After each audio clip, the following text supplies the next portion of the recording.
New Town city centre 2 নিকটবর্তী নিউটাউন ধাবা রেস্টুরেন্টে আগুন লাগে প্রায় রাত 8টা নাগাদ শর্ট সার্কিটের কারণে। এই ধাবায় আগুন নেভানোর কোনো যন্ত্র না থাকায় দ্রুত পার্শ্ববর্তী আরও 4টে রেস্টুরেন্টে এই আগুন বিশাল আকার ধারণ করে।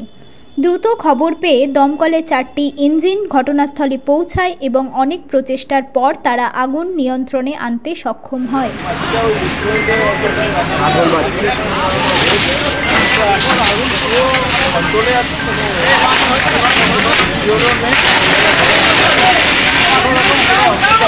ক্ষয়ক্ষতি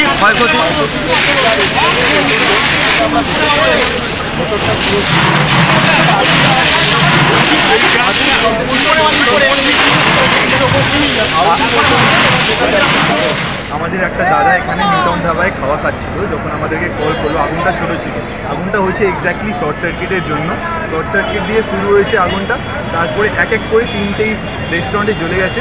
যখন আমরা আসলাম দেখলাম কি ভিতরে 2টো লোক ছিল, যেকে হানি হতে পারতো, কিন্তু ওদেরকে ঘুমাচ্ছিল, ওদেরকে জাগিয়ে বার করা হয়েছে।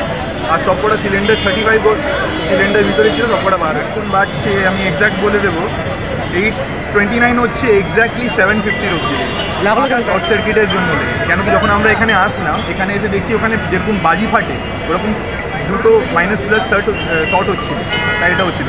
টু বি ভেরি অনেস্ট 7:20 লেগেছে। এদেরকে ডাকা হলো 35 মিনিটস পরে এরা এসেছেন। আমরাই কল করেছিলাম, লেট হয়েছে আলতা, কিন্তু আসার জন্য সিরাজটা বেঁচে গেলো। তারপরে 3টা চলে ক্ষতি হয়নি, যান যায়নি কারোর, কিন্তু জিনিসপত্র অনেক গেছে। অনেক কটা লোকের ফোন ভিতরে ছিল, যারা খেতে খেতে পালিয়েছে, ওরা পালিয়েছে ওরকম জিনিস ছেড়ে।